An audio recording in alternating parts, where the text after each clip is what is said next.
Well, this law is a very special law because it is seen not only as a symbol of tolerance, but also gives Muslims the same rights as other officially recognized religions in Austria, such as Catholicism, Lutheranism, Judaism, and Buddhism, among many others. And so after the 100 years, celebrated 2 years ago, the centennial celebrations, the Austrian government decided that the law needed sort of an update if we want to stay in the computer, if we want to use the computer lingo. And also the pressure of so many Muslims in Austria now. I mean, the number is at a staggering, official number is at 500,000, which is staggering enough. But I would say it's at least twice as much with the illegals in Austria. So the relationship between Islam and the Austrian state had to be updated, and we at the Vienna Akademikerbund, which is a think tank here in Austria, have asked repeatedly for a very special provision in the original law to finally be implemented. One of the major points of these laws that govern the relationship between the Austrian state and the religious groups is the fact that these religious groups have to open their religious teachings. They have to show what their belief system is all about. They have to hand in a translated copy of what they believe in. And so far, Islam has sort of eluded this provision. And one of the main provisions in the law in Islam is that Austria recognizes Islam only insofar as its teachings do not contravene the secular law. And this has never been checked. And obviously, if you scrutinize the Islamic teachings, you would finally see that many, if not most of the teachings, certainly are not compatible with the Austrian system of law. The stoning, let's talk about women's rights, let's talk about equal rights in general. There's so many points that polygamy, for instance, there's so many points that need further scrutiny. And like I said, until now, Muslims have not lived up to the content of the law. So this is now going to change. The law has not passed Parliament yet. It is now in a I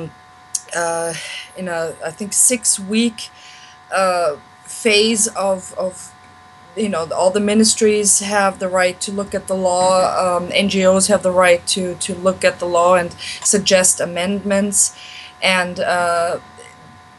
so this will take time. Of course, what's going to happen is also the pressure from the Muslim groups is going to rise, because for obvious reasons they are not going to want to tell us exactly what Islam is all about. And so we have quite a bit of fighting ahead of us, but we're very excited that the Austrian Minister of Foreign Affairs, who is also Minister of Integration, has finally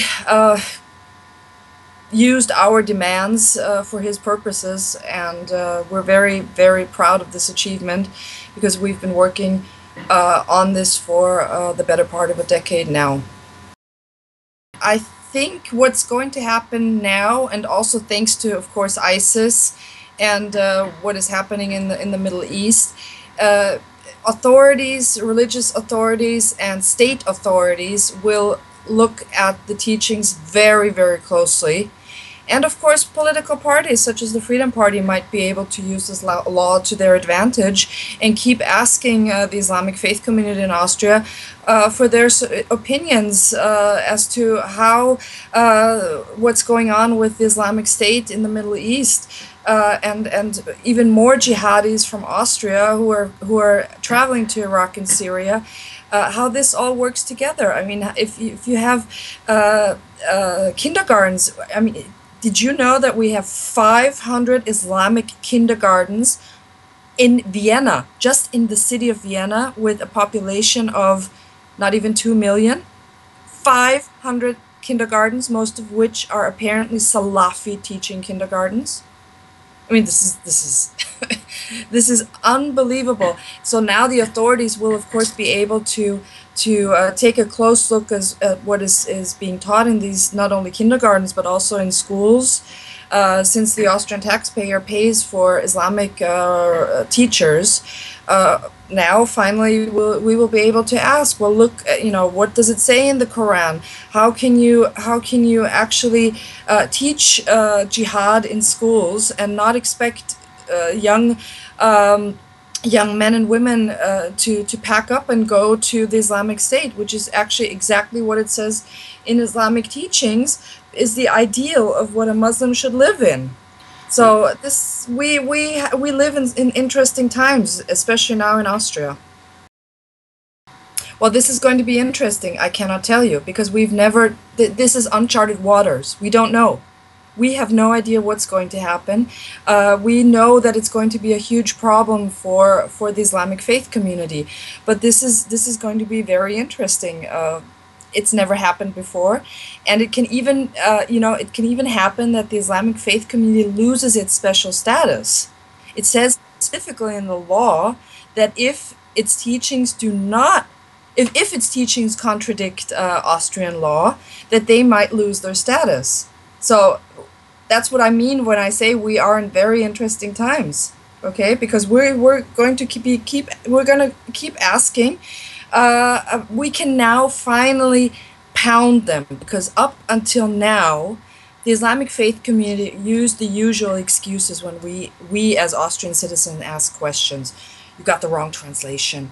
Only in Arabic can Islam be understood. Only when you're a Muslim can Islam be understood. Taken out of context. You know the excuses they make. But once these teachings are officially with the state, with the ministry, in German language, there's no turning back.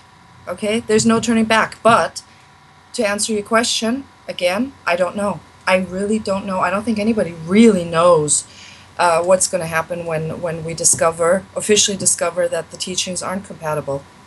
Too. The law also stipulates that imams may no longer be paid for by outside entities. That is, the Austrian state wants to stop imams being paid for and being sent by Saudi Arabia and Turkey. So this is going to be stopped now.